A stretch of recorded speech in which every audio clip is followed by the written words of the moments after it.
marijuana, the burning weed with its roots in hell.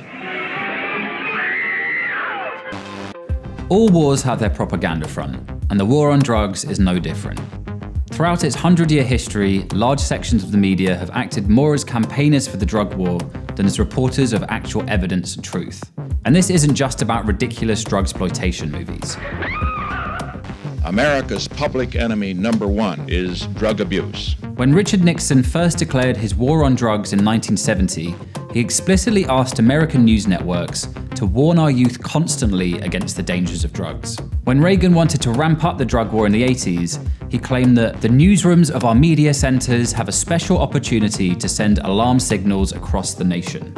And all too often, newspapers and networks were happy to oblige, because scare stories around drugs generate newspaper sales and drive online traffic. The media has a drug problem, and we need to stage an intervention.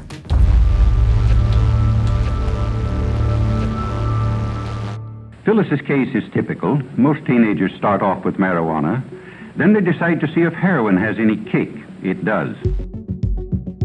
One of the great myths of the war on drugs is the idea that cannabis acts as a gateway drug. These claims have been parroted by media outlets for decades. That something in weed makes people more likely to try potentially dangerous addictive drugs like cocaine or heroin. This idea has been kicking about since the 1930s, but was really popularized in the 70s by people like Robert DuPont, Richard Nixon's drug czar, who declared that marijuana was actually the most dangerous drug threatening America. Tonight in our Marijuana 101 series, we ask if marijuana is a gateway drug. Now, many believe that smoking pot actually leads to using harder substances. The problem with all this is that the entire gateway drug theory has been pretty much completely debunked by the scientific community. The majority of people who try cocaine have smoked marijuana before. That is true. But the fact is, the majority of people who have done marijuana do not go on to use heroin or cocaine. So we can say the majority of people who have done heroin, they've also done milk. They've also brushed their teeth. What we have is a confusion between correlation and causation. In fact, one could probably take this argument further and suggest that the reason so many people who use harder drugs have also used cannabis is the simple fact that all drugs are illegal. Basically, if you go buy some weed from your dealer, they might also try to sell you cocaine, MDMA, or ketamine. If these products were legal and you bought them all at different places, that crossover would probably never even occur. Which means maybe the real gateway might just be the war on drugs itself. In 1986, Len Bias was a rising star of college basketball. He'd just been signed to the NBA and went out with friends to celebrate. That night, he died of a heart attack. This caused a media frenzy, with the press blaming his death on a mysterious new drug apparently sweeping across America, called crack. Within months, major networks were dropping shows like 48 Hours on Crack Street, Cocaine Country, and The Doping of a Nation. Crack. Vials like this one are turning up empty and discarded in the streets, in the parks, in the schoolyards around the nation. Members of the police department are raiding a so-called crack house. Where? We're going to come back. We'll see what drugs they find. Tell the camera. Okay, good. Newspapers were flooded with stories of a nationwide crack epidemic. But there were big problems with this narrative. First of all, crack wasn't a new drug. It was just cocaine that you can smoke. And Bias hadn't actually smoked crack. He'd accidentally ingested several grams of powder cocaine in a drink. But amid the hysteria following Bias's death, journalists found they could make almost any claim they wanted about crack, and it would be believed. There was never more than 3 or 4% of the population generally that was using crack on a regular basis, even at the height of the quote-unquote epidemic. It was never that pervasive. This had a serious impact. Riding the wave of panic around crack, within months, the Reagan administration had passed the Anti-Drug Abuse Act. Under these laws, possession of 5 grams of crack was treated as harshly as 500 grams of powder cocaine. Enforcement fell disproportionately on Black and Hispanic communities, and began the progression towards the out-of-control mass incarceration we see in America today. There was no statistical difference between Black people and white people when it came to crack use. It was all about media hysteria, but it justified racially biased policing. And another issue emerged. Ira Chasnoff, a young doctor in Chicago, began noticing that the babies of some women he treated who used crack cocaine were born with certain medical issues. This was immediately picked up on by the media, and the myth of the crack baby was born. The story spread like wildfire. Across the press, the spectre loomed of an entire generation mentally and physically ruined by crack, who had overwhelmed the essential infrastructure of American social services. I've seen young mothers with babies in strollers buying crack in the neighborhood where I live. And of course, there was a vulnerable group to demonize here as well, women of color. He went after women who supposedly used cocaine during pregnancy because we said that these children would not be able to learn properly. They would be a burden on society because of the damage done by their mothers having used crack during their pregnancy. Laws started getting passed that meant pregnant women who used drugs could be prosecuted for child abuse, drug dealing, and even manslaughter. Once again, primarily affecting women of color. The claims here proved vastly overstated, if not completely untrue. No generation of blighted crack babies actually emerged to overwhelm the medical and educational systems. In fact, most of the symptoms from the original study were actually found to be caused by the babies being born prematurely. Those premature births were often the result of poverty, instability, and criminalization. Once again, the root problem might well have been the war on drugs itself. Later in the 1980s, a new type of dance music culture swept across the UK, as thousands of people gathered in fields to party to acid house music, largely fueled by their favourite new drug, ecstasy. Years later, Kelvin Mackenzie, editor of the Sun newspaper at the time, openly admitted to making stories up around ecstasy and the assumption that when it came to drugs, he could print anything, no matter how wild or ridiculous, and it would be believed. Yeah, there was a desire for kind of shocking drug stories which would work on two levels really, appeal to younger readers who would go, oh look at this, there's a story about tablets this week, and then to their parents who would go, wow, this is shocking. This has been a dynamic of tabloid moral panics for decades, whipping up fear around new drug cultures while simultaneously glamorizing them to increase sales. In 1989, reporters from The Sun infiltrated a massive rave in Berkshire, where the organisers had set up little bits of tinfoil to fall from the ceiling like confetti, so it would reflect their light show, which must have been very pretty.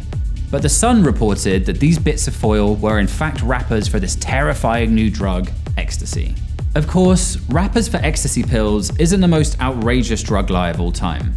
But it's wild to hear a journalist be so open about the sort of misinformation they peddled when it came to drugs. There's a whole culture of faking stories for tabloid newspapers. I remember thinking what would make a good story would be to link the sale of ecstasy tablets to a football tournament, which was Euro 96 at the time. So I got some ecstasy tablets and I asked a mate of mine to paint some Euro 96 logos on the tablets, and then presented them to the paper as these branded ecstasy tablets, which was for sale to football hooligans.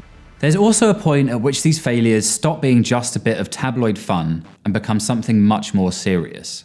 In 1995, an 18-year-old girl named Leah Betts died after taking ecstasy. The press seized on this tragedy, using it to create a sense of national crisis. Her death was being used to sell papers. It was a good story for tabloid papers, but it was also a good story for middle market papers like the Daily Mail and the Mail on Sunday, because the narrative was the ecstasy nightmare is coming to the suburbs. Posters started popping up around Britain carrying the slogan, "Just one ecstasy tablet took Leah Betts," created by ad agencies whose major clients included alcohol companies who saw rave culture as a threat. It later emerged that it wasn't actually the MDMA that killed Leah Betts.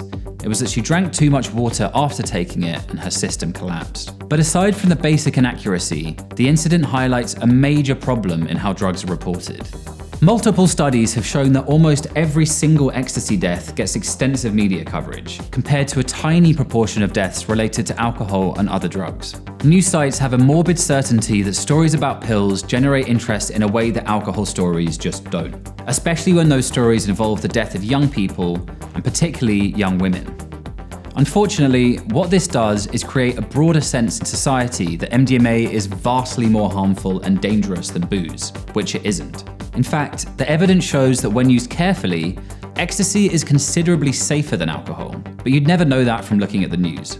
At the time, it fell to the anarchist band Chumbawamba to put up their own series of posters to try and counteract the misinformation around Leah Betts. We took the original poster, which was a picture of Leah Betts, and it just said sorted. What we did is we just changed the word sorted to distorted.